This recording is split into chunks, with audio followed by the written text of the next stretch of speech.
Bismillahirrahmanirrahim. Alhamdulillahirabbil alamin. Arrahmanirrahim. Maliki yaumiddin. Iyyaka na'budu wa iyyaka nasta'in. Ihdinas siratal mustaqim.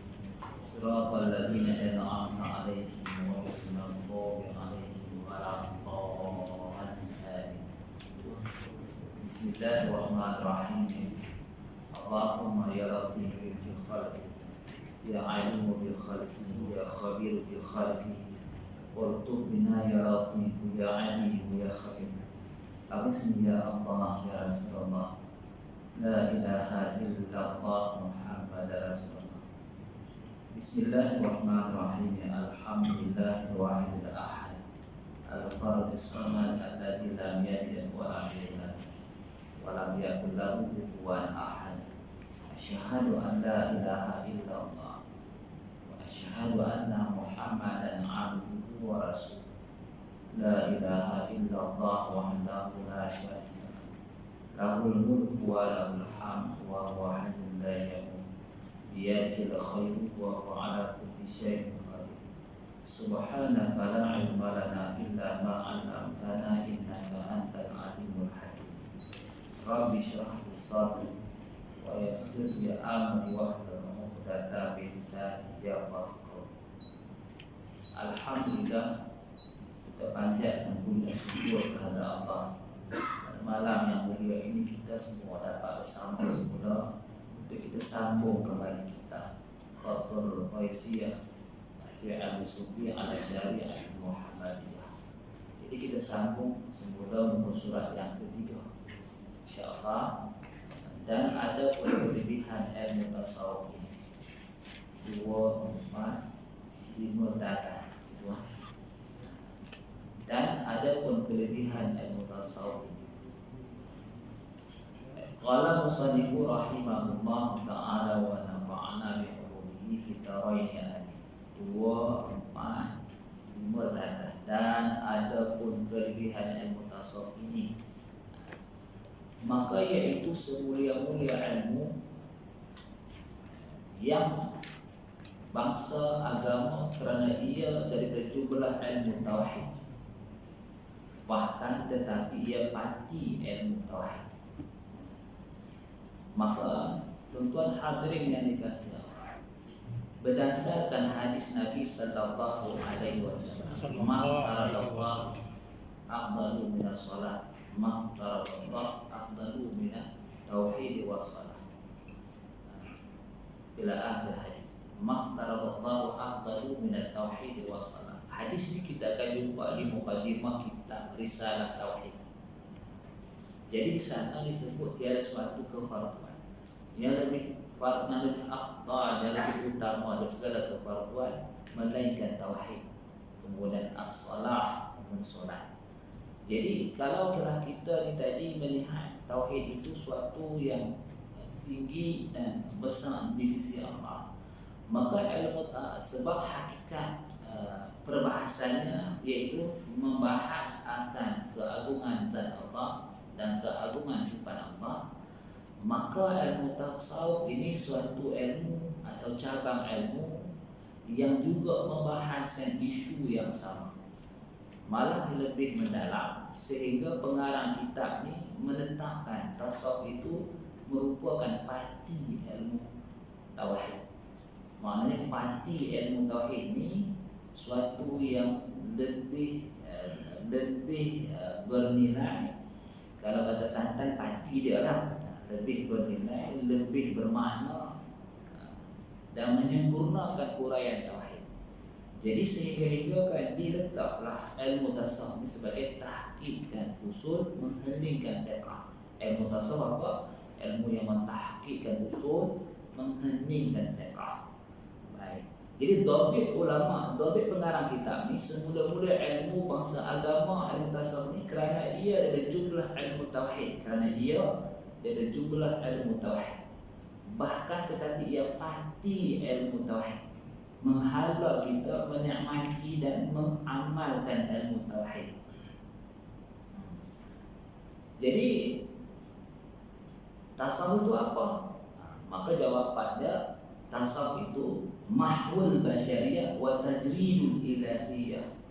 Mahwul basyariyah, usaha menghilangkan seluruh perangai-perangai buruk, tabi'i yang jahat bangsa manusia kepada menjadi baik, seperti perangai dan tabi'i para malaikat. Ilmu tasawuf. Kemudian wa tajridul ilahiyah, ilmu tasawuf ini mensucikan Tuhan. Mensucikan Tuhan, menghilangkan hati menghadap kepada makhluk, menghilangkan hati, membentuk hati, membimbing hati daripada terpaling kepada makhluk dengan menghadap hanya Allah yang zat wajib wujud, yang bersifat dengan segala sifat-sifat kesempurnaan. Kalau kita bicarakan hal iman, maka iman ini sesuatu yang membawa hati kita yakin tiadalah ketuhanan, tiadalah Tuhan yang wajib disembah, hanya Allah Subhanahu wa ta'ala. La ilaha illallah. Kita yakin satu dalam hati. Maka itu dikatakan iman. Setelah itu, kalaulah dibawa keluar, maka ketaatan yang dilaksanakan, ibadah yang dilaksanakan itu bukan iman, itu soal amal. Jadi soal akidah, menentangkan hati, kukuhkan hati, supaya hanya semata-mata yang disembah itu adalah Allah Subhanahu wa ta'ala. Kenapa? Kerana dia bersifat dengan sifat ketuhanan, yakni dengan dua makna, al-istighna'u an kulli ma siwa wa muftaqir kullu ma ada ilaih. Setelah dibahas teliti sifat 20 sana, maka lahirlah makna ketuhanan pada Allah. Cuma yang kita i'tikadkan dalam hati itu apa? Iaitu tiada Tuhan yang disembah sebenar-benarnya, hanya Allah. Sebab itu syirik kepada kaum musyrikin dulu. Dia menyembah batu bata. Dia walaupun dia mengisbatkan pemilikan alam ini, tuannya adalah Allah.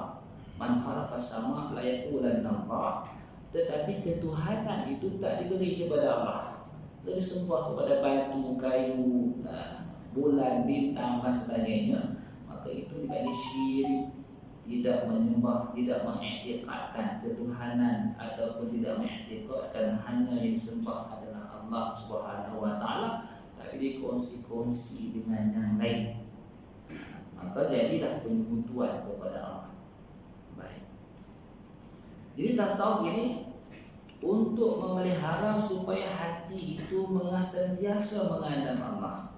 Sehingga kan diukurlah orang yang sedang bertauhid atau tidak bertauhid, maka Hikam mendatangkan satu kalam hikmah, disebut al-ghafilu, orang yang lalai dari tauhid. Idza asbaha, bila mana dia bangun dari tidur, yang zuru ila, dia memandang kepada maza yaf'alu, apa yang dia hendak buat dan apa yang dia nak laksanakan. Wal aqilu, sedangkan orang yang tetap hati dia dengan memelihara tauhid, yang zuru iza ma yaf'alullahu bih, sentiasa hati dia memandang apa yang Allah buat, apa yang Allah buat, apa yang Allah laksana, apa yang Allah atur, bukan apa yang dia buat, apa yang dia laksana, apa yang dia atur. Ini mizan ataupun timbangan untuk diri kita. Adakah kita ini sedang mengesai Allah, sedang bertauhid? Tengok, iza asbaha al-ghafilu yanzuru ila ma yaf'al. Dia melihat dengan perbuatan dia lah mengatur hidupnya. Dia melihat perbuatan dirinya lah yang mengatur hidup dia, yang mengatur usaha dia. Dia tidak melihat Allah yang sedang atur. Sedangkan dia kata alhamdulillahirabbil alamin, Tuhan yang mengatur seluruh alam, Tuhan yang menjadi seluruh alam. Alhamdulillah, sekarang puji milik Allah, Rabbil alamin, yang mengatur, yang menyusun, yang menjaga, yang mengawal. Cuba tuan-tuan cek kitab tafsir apa? Tafsir apa? Juzul Amma apa? Yang ada di Indonesia kan? Rab itu kan makna dia mengatur, menjadi, mengawal, menyusun. Bila mana hati kita idza asbaha, bila kita bangun pagi, adakah kita ni tadi melihat pengaturan Allah akan dan sedang terjadi, atau pengaturan diri kita yang mengatur nanti? Maka di sini mizan bagi murid yang boleh melihat dia ini orang yang benar-benar mengesai Allah atau tidak. Maka bila kita lihat pada tasawuf ni, dia melihat penyimpangan hati kita ni menjadikan kita ini barangkali tidak mengesai Allah, walaupun kita mengklaim Allah itu Tuhan, tiada disembah, tetapi kabur iman kita kerana tidak mengamalkan tasawuf. Tidak mengamalkan tasawuf. Suatu diriwayatkan Sayyidina Umar Al-Khattab. Sebab itu kita ni tuan-tuan, untuk menjaga supaya hati ini dibimbing, sentiasa sedar dan berhubungan hadir dengan Allah, bukan bulat datang bergolek, bukan pipik datang melayang. Dia kena usaha, dia kena mujahadah. Maka mujahadah dan usaha untuk membimbing hati dan jiwa ni kena ada konsep dia, kena ada kaedah dan cara dia. Kita sering-sering kita ni tadi suka lihat-lihat apa yang dah kita amal, sedangkan yang dituntut ke atas kita bukan lihat-lihat apa yang kita buat, tapi disuruh menjunjung perintah dan meninggalkan larangan. Untuk kita dapat bantuan Allah, hidayah dan nur, kita kena amalkan amalan yang khususi dan separuh.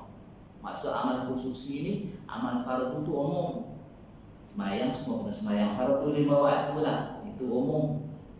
Berzikir dalam semayang, semua berzikir dalam semayang. Baca Quran dalam solat, semua baca Quran dalam solat. Tapi di luar semayang dituntut kita baca Quran, dan tak ditetapkan banyak mana. Dituntut kita berzikir dan tak ditetapkan banyak mana. Disuruh kita sejak hadirkan diri dengan Allah, tak ditetapkan banyak mana. Jadi maknanya amalan khususi yang dimaksudkan amalan sunat-sunat, yang fardu standard tak berubah. Maka diriwayatkan Imam Asy-Syaibah, Sayyidina Umar Al-Khattab ni, dia kata apa? Dia kata, nimtu jika aku tidur. Ulama ambil ni nak cerita orang para salafus saleh. Memang kehidupan mereka dengan amalan yang khususi itu suatu kemestian. Hatta dia seorang pemimpin sekalipun, dia takkan tinggal amalan khusus. Jadi diriwayatkan bahawa katanya Sayyidina Umar Al-Khattab, nimtu jika aku tidur. Jika aku tidur, lalu dia kata apa?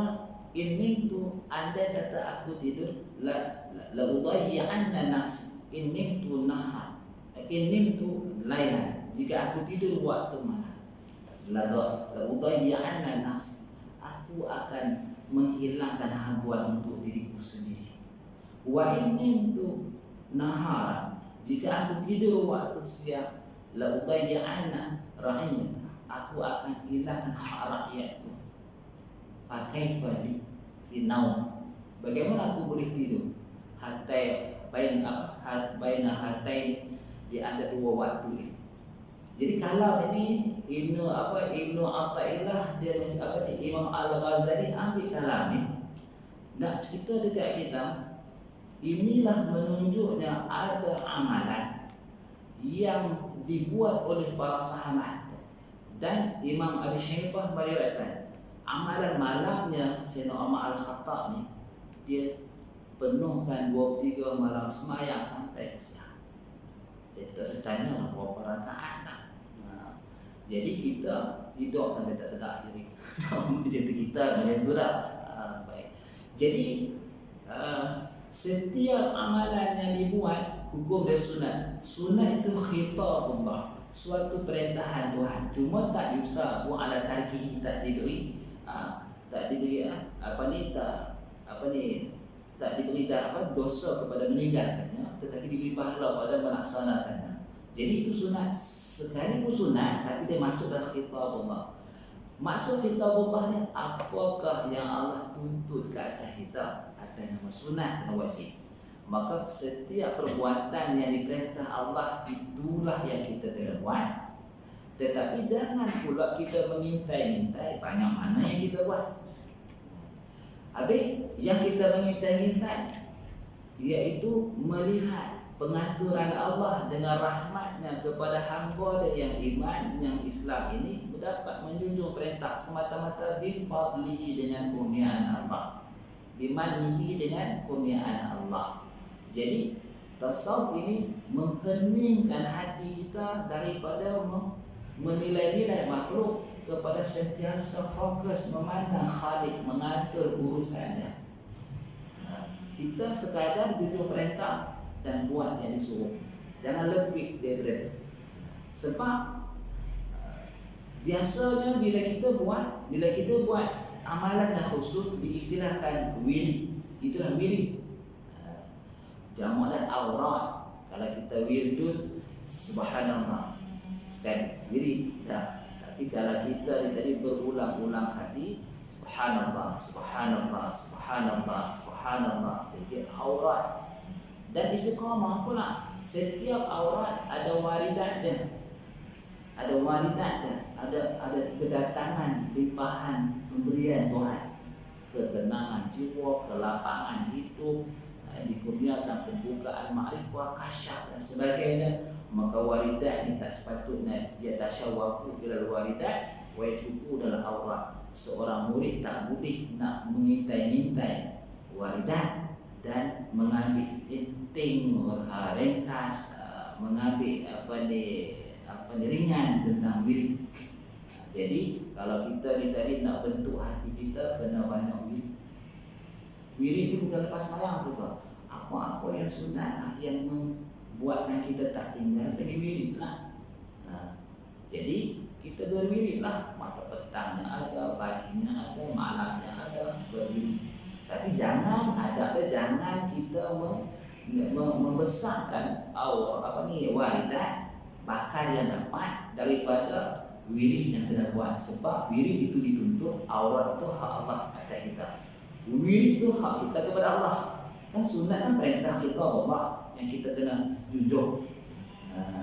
Baik, berterusanlah hati orang tasawuf ni untuk menghadap hati kepada Allah. Maka tasawuf itu pasti ilmu tauhid, bukan lain daripada ilmu tauhid. Dan ada pun nisbah ilmu tasawuf ini, maka iaitu setengah daripada ilmu agama yang tiga bahagi, iaitu ilmu usul dan ilmu tasawuf dan ilmu fiqh. Bahkan tetapi ilmu tasawuf ini mentahqiq dia bagi ilmu usul dan menghening dia bagi ilmu fiqh.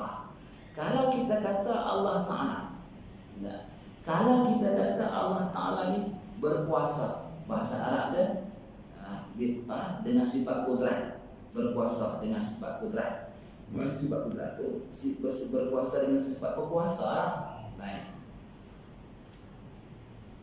Kalau kita kata Allah Ta'ala bersifat berkuasa, maka tasawuf mengajak kita melihat bukti kekuasaan Allah.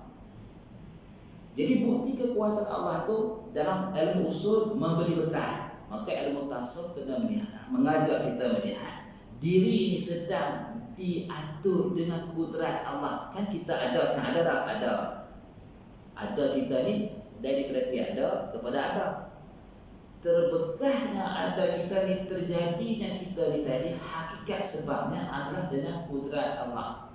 Baik, sedang kita ada ini dipanggil ta'alluq qabdah, pertimbangan kudrat Allah semata-mata, tanjizil hadis. Maka sekarang di bawah ta'alluq kudrat Allah yang ma'iyah, kita boleh sedut nafas, kita boleh lepas nafas, kita boleh ke kanan, kita boleh ke kiri dengan ta'alluq kudrat Allah yang tanjizil hadis.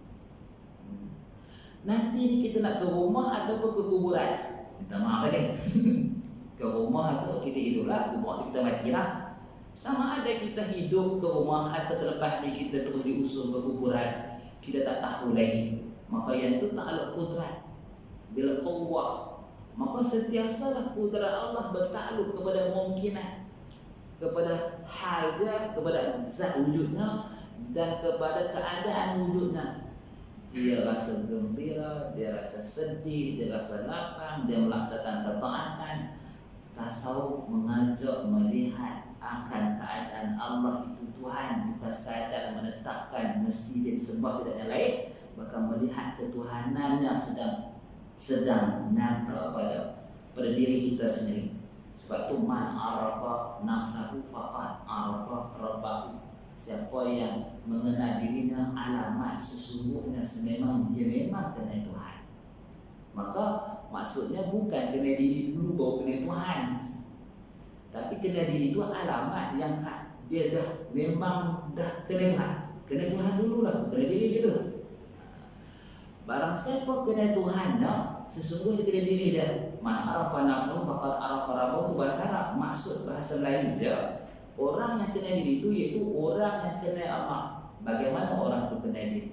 Tiada kuah baginya, tiada haul baginya, tiadalah dia itu memberi berkah pada usaha ikhtiarnya, tiada usaha ikhtiar yang menyertai dengan kudrat iradat Allah. Maka dia ini tadi seperti apa?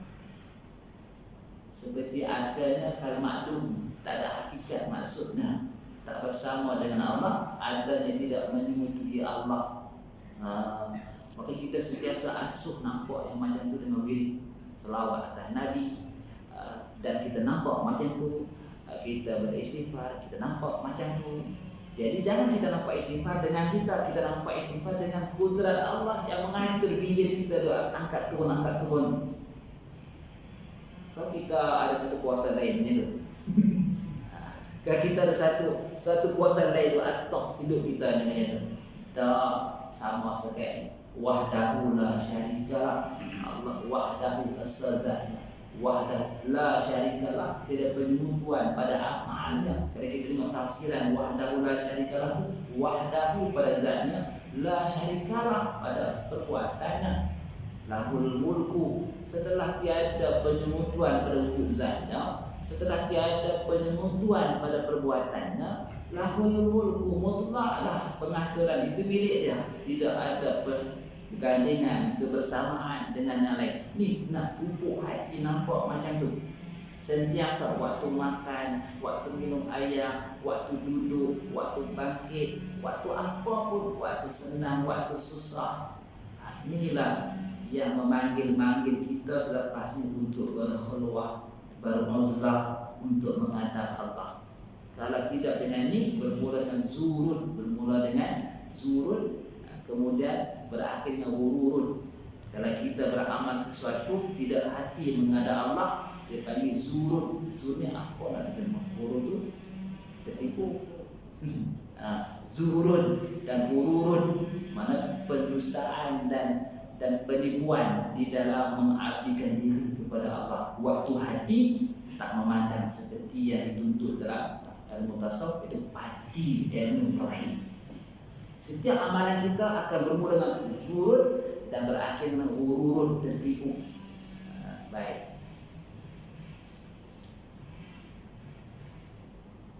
Apa Ustaz cerita ni buat pati ilmu tauhid? Ialah ilmu tauhid yang kita belajar tak boleh beramai lagi.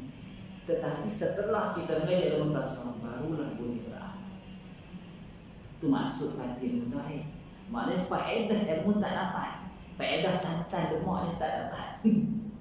Selagi begitulah, faedah santai lemak kan. Faedah ilmu usuluddin yang kita mengaji itu hanya akan dapat setelah kita memahami ilmu tasawuf. Itu maksudnya pati ilmu tauhid.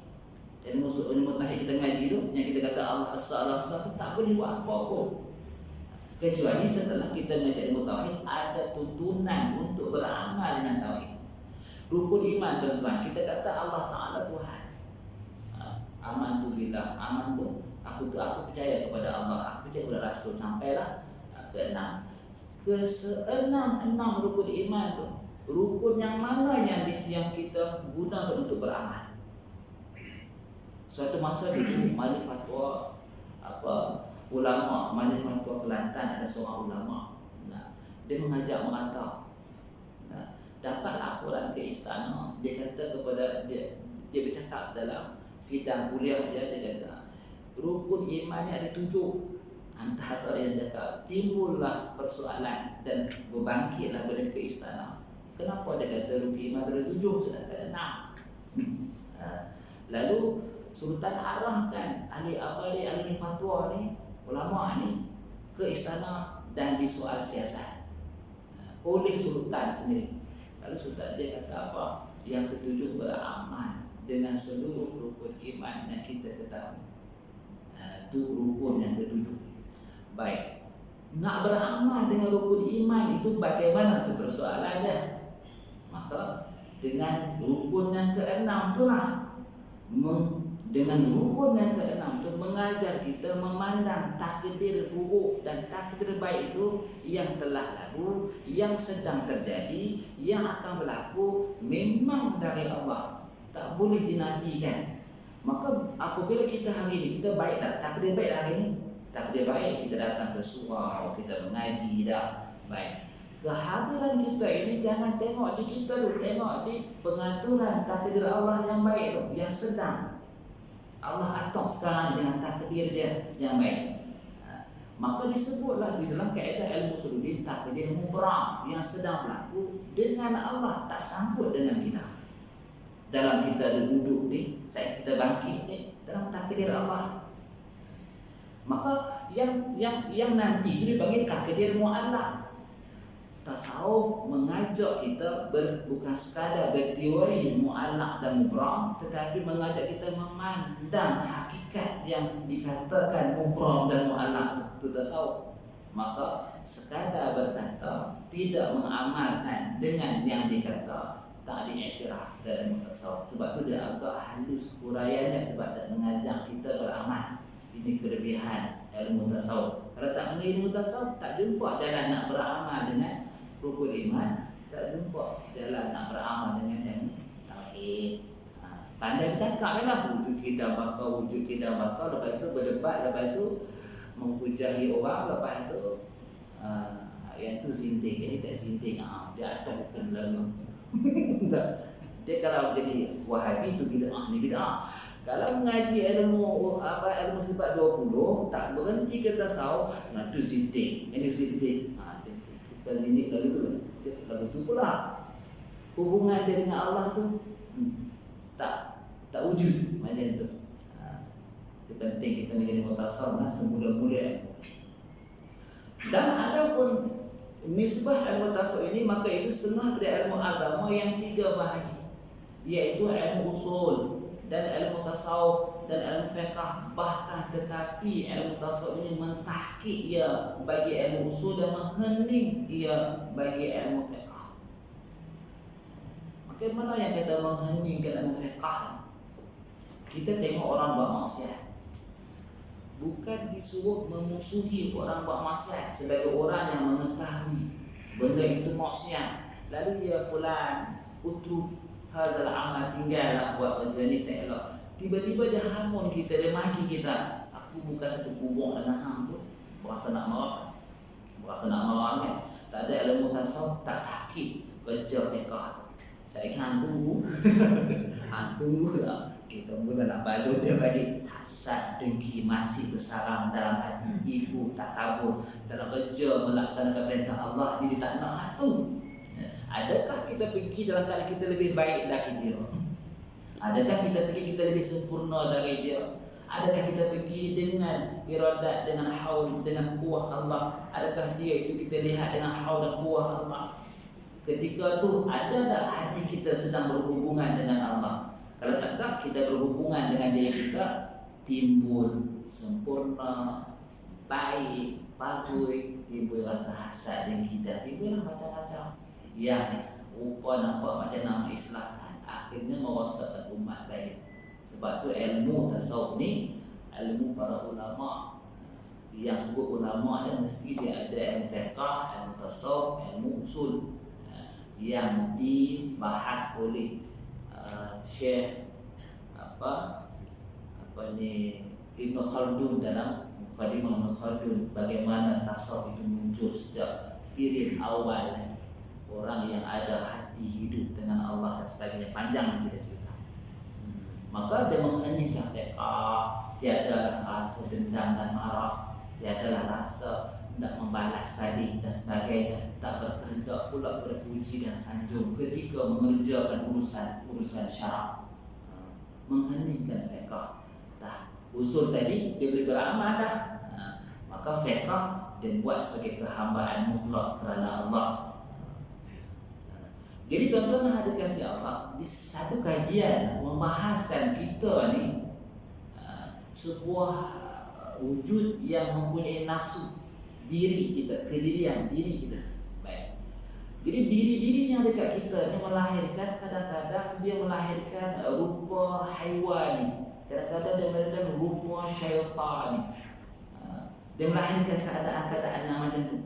Kadang-kadang zahir dia, batin dia tu syaitan. Bentuk seorang yang berpuas hati dengan segala kemaksiatan dan dengan segala kemaksiatan dan dosa. Dia menggunakan potensi diri dia untuk buat perkara tak baik, dan dia rasa puas hati sungguh, rasa puas kerana diri dia dapat buat semua itu. Dipanggil nafsu ammar atau bisu. Ini cerita orang kafir, cerita ni orang Islam. Tapi dia tak berminat dengan kerja ibadat dan taat baik dan sebagainya. Dia berminat dengan kerja maksiat dan kesalahan. Lalu dia buat tu kena rasa puas. Kalau dia main masjid dia rasa mengantuk. Dia main masjid, main kuliah dia tak boleh, baca Quran dia tak boleh. Jiwa macam tu, jiwa yang amal atau bisu. Satu lagi jiwa yang menggunakan potensi dia buat segala yang disuruh Allah, tinggal yang dilarang Allah, disuruh Allah, tetapi dia buat dengan kepuasan dirinya sendiri. Tidak menuntut marbatillah, tidak ada tauhid tasawuf, memandang Allah, mengatung dan sebagainya, tapi dia puas kepada diri dia sendiri. Dia panggil nafsu lawwamah. Kedua-dua nafsu ni dengan Allah terhijab. Habis nafsu yang hak mana yang hak terhijab, berhubungan, bermesra dengan Allah, yang mendapat darjat, kelebihan, kemuliaan di sisi Allah, bermula nafsu mulhimah, mutmainnah, radiyah, mardiyah, kamilah. Kan dalam Quran ya ayatuhan nafsul mutmainnah irji'i ila rabbiki radiyatan mardiyah. Nafsu dipanggil ya ayatuhan nafsu mutmainnah. Jadi kalau kita kata nafsu jahat agak-agak lah. Apa tu? Nak utuh lah. Ada tukar ke tadi?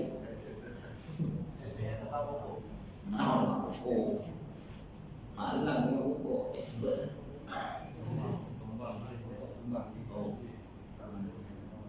Baik, kita balik. Jadi jangan kita buat tanggapan umum nafsu jahat. Quran kata baik tu. Ada nafsu yang baik, ada nafsu yang jahat. Dia mana nak buang nafsu? Dia tak suruh buang nafsu, kawai nafsu disuruh. Jangan lalai dengan Allah, baru ada jalan.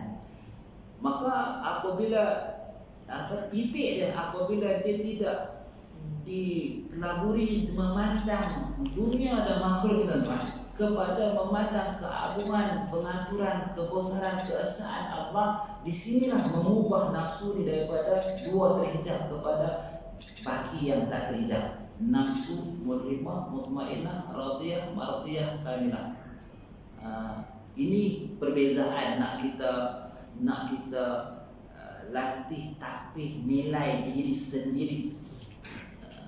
Nak tunggu guru mursyid entah bila nak jumpa, wallah malam. Jadi kita nilai periksa diri sendiri kita di mana nafsu ni. Maka ilmu tasawuf memperhalusi keadaan ni. Jadi titik dia mesti kena mengubah hati, berpegang, menyanjungi, berharap, bergantung dengan makhluk kepada berpegang, menyanjungi, berpegang, bersandar dengan Allah Subhanahu wa taala. Baik. Tahqiqlah ilmu usul, heninglah dalam ini tahqiq ilmu usul dan mengheningkan fiqh. Dan ada pun awal orang yang menghantar akan mutasawuf seperti barang dikata orang, maka iaitu Syekh Junaid Al-Baghdadi, orang yang menghantar, orang yang mempelopori ilmu tasawuf.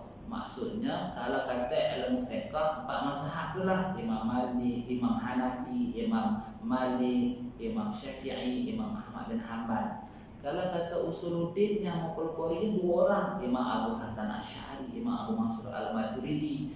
Kalau kata yang tasawuf hanya seorang Junaid Al-Baghdadi, maka jumlah 4 campur 3 7 imam dan ahli sunnah wal jamaah. Kita tepuk dada, aku ahli sunnah wal jamaah, tasawufnya apa entah imam.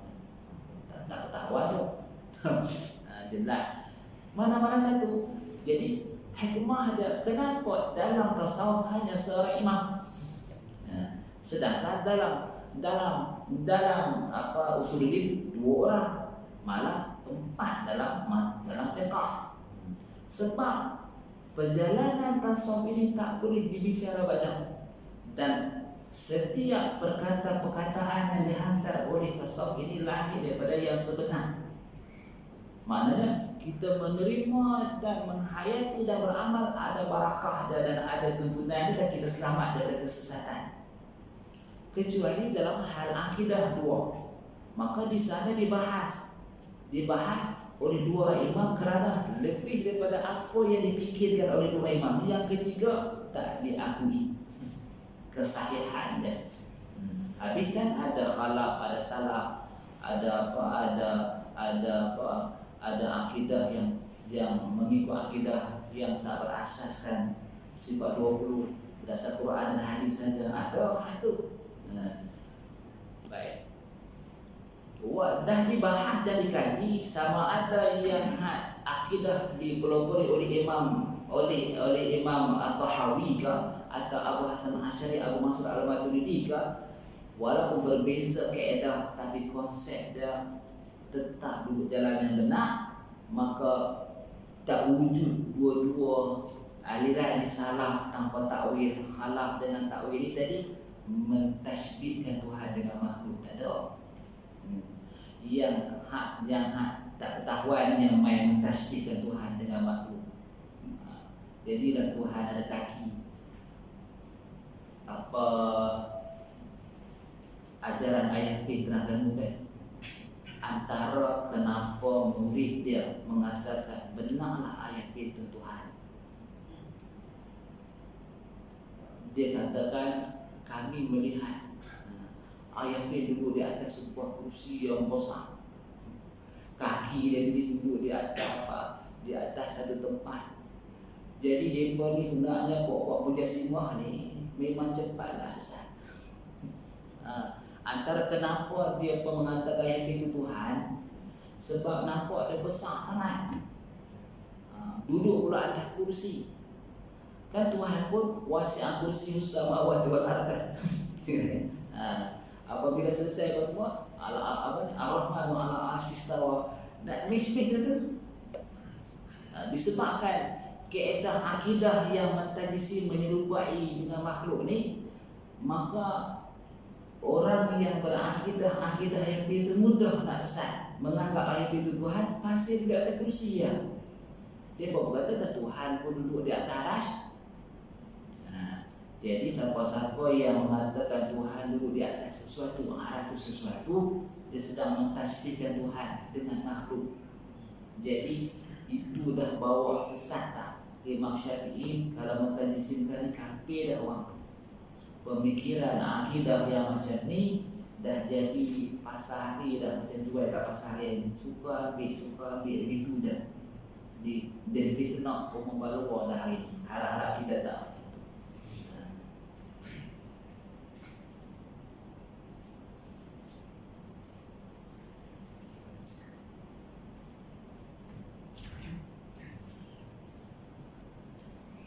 Dan ada pun nama ilmu tasawuf ini, maka iaitu ilmu tasawuf dan ilmu qalbi.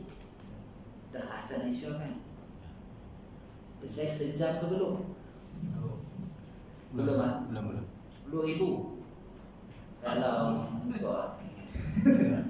kita tak tutup kalau dah lewat ni, kau dia main cenguih kan. Itu 10,000 ni.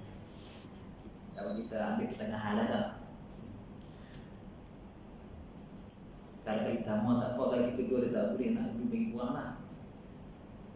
Tak apa pun dah 1,000 mana tu. Tak kalah 10,000 dapat uang sampai 50 kot. Dia kata boleh. Kita harap tak ada gangguan lah, tak ada apa masalah segitu. Kita baca sikit lah, nak pergi sampai nama. Dan ada pun nama ilmu tasawuf ini, maka itu ilmu tasawuf. Salah satunya ilmu qalbi, keduanya ilmu batin, ketiganya ilmu laduni, keempatnya ilmu kasyafah, keenam, kelimanya ilmu asrar, keenamnya ilmu maknun, yang ketujuhnya ilmu hakikat, yang ke-8 ilmu zauqi, yang ke-9 ilmu wujdani, yang ke-10 dan beberapa lagi namanya yang lain daripada yang tersebut. Itu ada 10 nama antara ilmu hakikat. Kalau dah macam itulah ilmu hakikat, dah terjawab dah tanggapan akal kita. Apa itu ilmu hakikat? Ilmu memandang takdir, ilmu memandang pengaturan Tuhan, ilmu memandang asa Tuhan. Itu ilmu hakikat. Yang rambu-rambu yang macam-macam tu dia punya rambu-rambu tu jangan ada kira. Ada yang mengenal ilmu mengenal diri lah, ada ilmu mengenal buruk lah, ilmu-ilmu tu pengistilahan mengikut orang yang bawa. Inti pati cerita ilmu hakikat ni ilmu nak ke Allah. Dan supaya tidak ada satu gate yang menghalang hati kita ni tadi dengan Allah terhijab, maka bagaimana nak buat? Mestilah kena latih jangan terhijab. Jadi benar apa yang menghijab kita? Sangka dan khayal salah faham kita yang menghijab. Kita buat menghijab, Allah buat. Asbab menghijab dengan kehendak Tuhan. Allah nak, bukan asbab tu yang nak. Jadi macam tu, Allah yang nak jadikan. Macam macam katalah asbab kita kenyang, makan. Bukan makan itu menjadikan kenyang tu, Allah yang menjadikan kenyang tu. Betul tak? Dia yakin kan? Macam tu. Maka kerana terlalu hati mengadap kepada asbab dan makhluk, inilah yang membuatkan kita tak melihat yang sebenar. Maka datang tasawuf, kaih sampah-sampah tu. Kena latih lah. Lama kita tengok, kalau kenyang pasal nasi, kalau kenyang pasal nasi, kalau sihat pasal ubat, kalau begitu pasal begini, pasal itu pasal begitu begini. Kita dah melekat dalam pemikiran kita, lalu nak memandang Allah jadi susah. Ini masalah dia. Bukan benda tu mengganggu sangat pun, tapi persepsi yang salah tu dah jadi akidah. Ini yang jatuh dalam qadariyah. Maka sesat pula pahaman kalau dikaji-kaji dalam Jabariyah. Tidaklah kita ni jadi Jabariyah, tidaklah kita ni sesat dalam qadariyah. Nak tengah-tengah tu supaya kita memandang Allah dengan yang sebenar, maka ada ilmu dia dan ada ulama dia. Dan kita kena baca satu persatu dengan pelan-pelan, dan kita kena buat penilaian faham ke tidak, supaya akidah yang sebenar dengan amalan yang sebenar ini tadi membantu kita ketika nak bertemu dengan Allah. Waktu nak hembus nafas yang terakhir atau nak hirup nafas yang terakhir, waktu itu kita dalam keadaan la ilaha illallah, sungguh-sungguh Allah, sungguh-sungguh inna lillahi wa inna ilaihi raji'un. Macam tu. Kalaulah kita membawa pada persepsi yang salah ini, yang silap ini, asbab semua berlaku dengan asbab-asbab Allah, kemudiannya sampai kita nak mati pun kita bawa pada alam itu. Adakah kita sebenar nanti sebut la ilaha illallah, tiada yang menghidupkan aku, tiada yang menyehatkan aku, tiada yang mengenyangkan aku, tiada yang mengadakan aku, menggerakkan aku, mendiamkan aku, mematikan aku, kecuali Allah. Nak boleh keluar anak mudah lah, nak keluar tak mudah tuan-tuan. Sebab kita duduk dalam salah faham yang terlama. Kena keluar dan lalai yang mencekam sangat. Sekejap-sekejap lalai, sekejap-sekejap lalai. Kalau bawa kereta sambil tertidur, dia elektrik lah bawa dia. Tak macam tu kan, tak sampai tempat kita nak tuju tu. Maknanya kalau kita hidup ni tak dengar Allah, waktu nak mati esok kita jumpa Allah. Tak sampai nak ke Allah tu, tak sampai kalak inna lillahi wa inna ilaihi raji'un. Na'udzubillah min dzalik. Kita nak jihad tu macam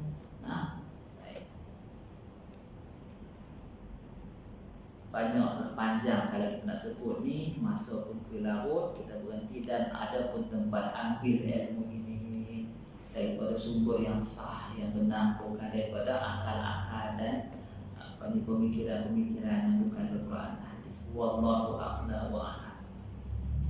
Itu tuan, sekiranya ada soalan dan sebagainya boleh kalau tak main kita boleh bahas sebentar dan tak boleh panjang lah. Ada soalan apa pada tak ada no? Saya tidak ada. Mana boleh tanya baru kita tak ada. Jadi kalau mengajar ni yang susah hati waktu soalan tu. Kalau tuan-tuan mengajar kan, tuan-tuan mengajar apa kitab ni, buka kitab lalu mengaji. Kemudian ustaz kaki tak sengaja soalan, cukup soalan. Makna je kat rumah tu kita kena seminggu punya study tu nak soalan apa nak keluar saya kita. Tapi kalau dah tahu dah tak ada soalan, cukup senang. Tuan-tuan dah kita senang kan.